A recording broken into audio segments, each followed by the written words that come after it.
Welcome back to the morning show here on Arise News. Now, days after the tanker explosion in Lagos, here in the southwest Nigeria, reactions have continued to trail the accident. Loved ones of those who died are still reeling from the shock of losing their relatives in such a gruesome manner. Arise News senior correspondent Ohi Odiaye has the story. 8 years ago, on this very Otedola bridge in Lagos, southwest Nigeria, there was a massive tanker explosion killing 15 people. Deja vu. A similar tanker explosion occurred last Thursday, right here on this bridge, killing this time around, according to official figures, 9 people with 54 vehicles burnt. And even days after the accident, the telltale signs are still visible on the road. This huge station was completely razed.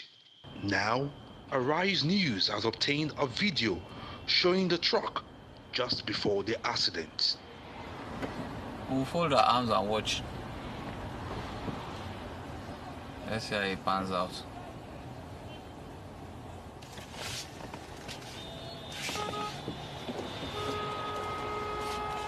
But, hey, man, my God, Fumi. Hey, Fumi, hold on. An accident will happen now. Hey, thank God, hold on. Hey, trailer, don't mind lose control. Even the surrounding vegetations was not spared from the Efeni, but the most painful aspect is the human casualties. Serious fire in Vegas, serious fire. Like cars have been burnt. Like half of the bridge is on fire. Oh my God.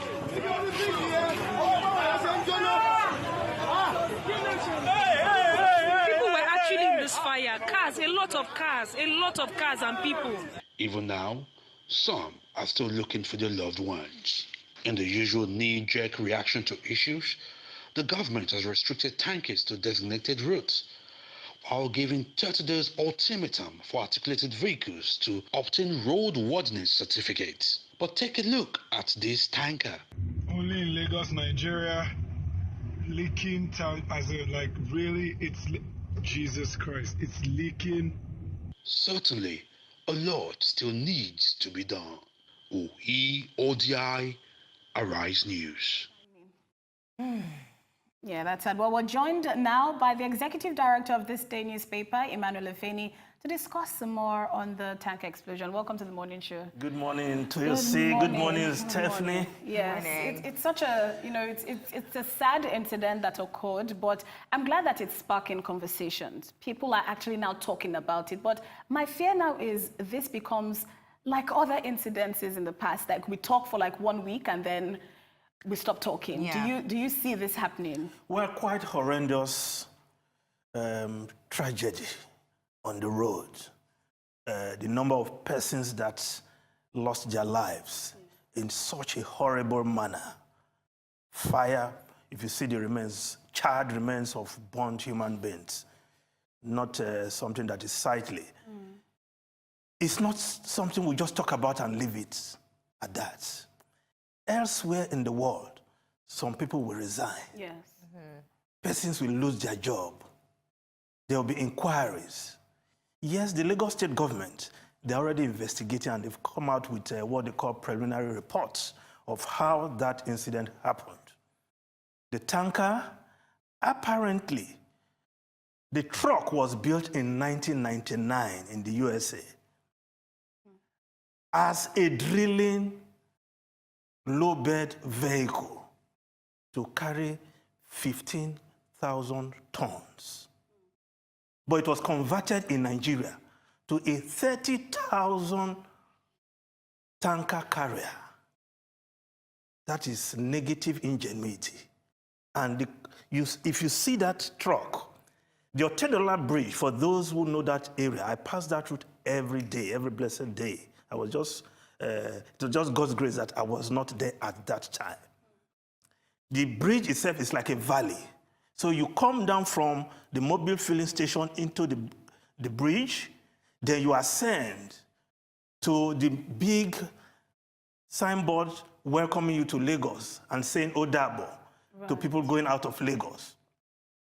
ascended. So this vehicle, the tanker was trying to ascend, and because it was overloaded, so at a point it was coming back, and they were trying to wedge it with a wood, and they failed, and it rolled back and crashed, and the tragedy we just saw on TV, which we're still talking about. So who is supposed to ensure that these vehicles are roadworthy? Yes. Yeah, that was a question I wanted to ask. Roadworthiness, and how is it possible that you can convert these cars that come in a particular way to something else? It's like turning something into a robot. Yes. People do it and get away with it. That is the sad aspect, that a group of persons can do this. Now, they're looking for the owner of that vehicle who did that conversion. That vehicle has changed hands 13 times. Oh, wow. So you can imagine how long it would take to track whoever did that. But that is not the only one on the road. There are others. Now, the Lagos State government has said within 30 days, these tankers must get roadworthiness. Do you have to wait for a disaster like this before you ensure that trucks plying the states are roadworthy, or plying the country are roadworthy? We don't have to wait. So some persons should be held responsible Yes. for this kind of carelessness that has cost lives. This is not the first time it is happening. Yeah. And what do you think about the time as well, the restriction of time? Because there's been a petition on UN change.org. People are petitioning, and it already has over almost 71,000 signatures to have these tankers and trailers restricted, have their movement restricted between 10 p.m. and 5 a.m. So do you think that's a good move or a solution? Well, the government has responded that they are not going to that option because of the number of tankers that are taking fuel out of Lagos to service other parts of the country. If you do that, according to them, it's likely to cause shortage in other parts of the country, that is fuel. But why are we distributing fuel with tankers on the road? That's the question we should be addressing. Yes. We have pipelines, we have depots in Mosimi, Ore, Ibadan, Benin, where you can easily pump fuel from Atlas Cove, just behind our studio here, across the river, to these depots. But we are not doing that. Why? Pipeline vandalism. And Nigerians are the ones. They are not foreigners who come to vandalize the pipes. In Lagos, it's happening. In Ogun State, it's happening. In Delta, in Niger. In Benue, where the pipelines pass, people vandalize the pipelines to steal products. For the government to police a particular location to ensure that it doesn't happen, as we have in Arekpo, they have to station a detachment of soldiers there permanently, a detachment of Navy in the creek there, then the Air Force from time to time, they hover about. So if the government has to police every place where you have vandalization of pipelines with army, where are we going to get the force to secure the entire country? So Nigerians must also take care of our assets. I think there should be some sensitization in that regard, because maybe they don't realize, to them, they may just be stealing, you know, maybe they don't realize how impactful their actions can actually be by vandalizing these pipelines. This is something that sensitization, education, awareness should actually go out, and they should make these people realize that, see, lives have been lost, you know, due to this. But let's talk about our refineries, Emmanuel. Now, we have refineries in different parts of the country. How many of these refineries are actually working? And is this a solution that they should be looking at? We have 2 refineries in Port Harcourt, one in Warri and one in Kaduna.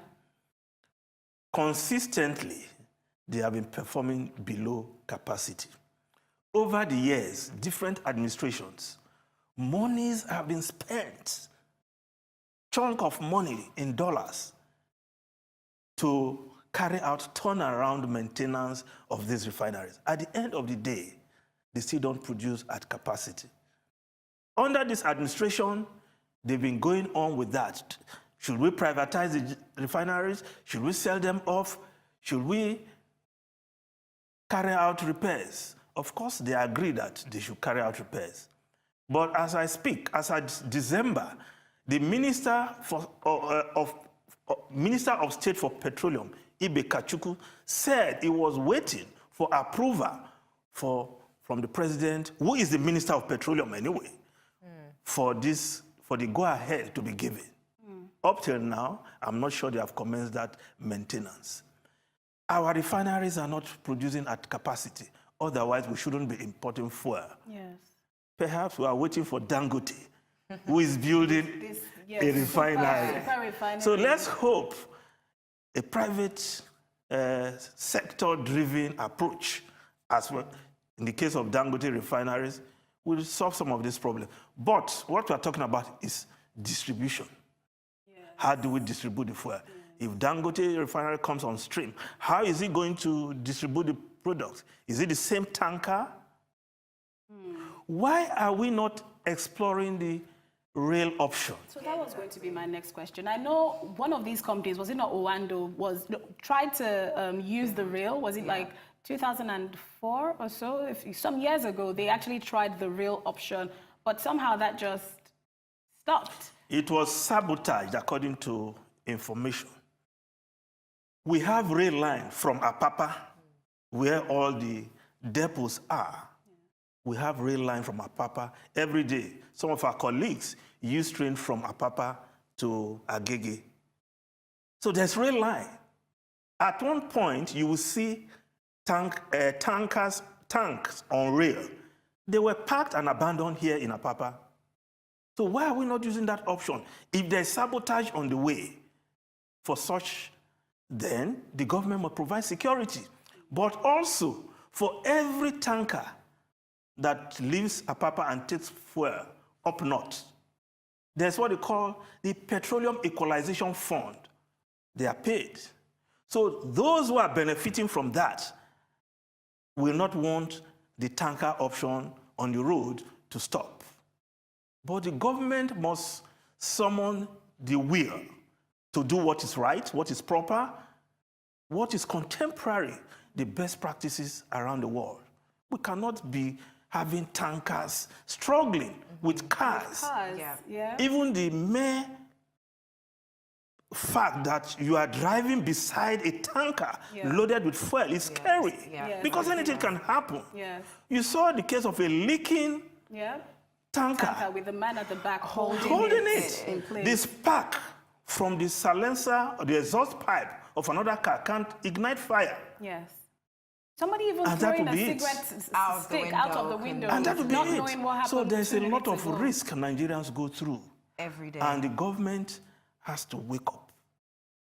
What about all these tankers and the trailers that are actually parked? They've been parked permanently on these bridges as well, because we're talking about fuel because of what happened before. But before this incident, people have been complaining severely about these tankers and trailers that have been parked on all these bridges. And there was a trailer that fell, the container that fell in Ojuelegba. And it's like we're almost taking lives for granted in Nigeria, because other people come here and see that you can never go to another country and see trailers and tankers parked on a bridge permanently. Yeah.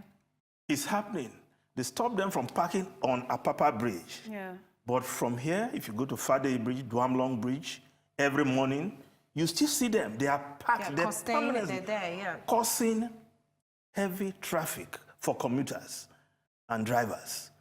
If you go to Oshodi, it's hell to, Apapa, Mile 2, Mile 2. If you go to Mile 2, you are coming from Oshodi. It is hell to go through Mile 2 because the trailers, both tankers and the ones carrying containers, they have taken 2 lanes, leaving just 1 lane for other road users. This is preposterous. So they cannot continue to park like that. What happened to the trailer parks they are building? There's one in Apapa here that can take as much as 1,000 trailers just by us here. It's not up to 500 meters from this where we're talking from. But the government has refused to activate that park. The last time the Lagos State government tried to seize some of these tankers parking on the bridge, they went on strike. But government must find a will to deal with the situation. The government cannot be helpless. Exactly. True. Otherwise, and the government cannot be at the mercy of its people. mercy of these tanker drivers, trailer drivers. Most of them young boys who are not trained. Yeah, that's why we saw one holding They are not trained. Emmanuel, it's been amazing talking to you. Thank you so much. We hope this conversation continues. It doesn't end, again, like other conversations before this. But that brings us to the end of the show today. Thank you so much for watching. From the entire Morning Show team here in Lagos, all that's left to say is enjoy the rest of your morning and, of course, the rest of your day. Goodbye.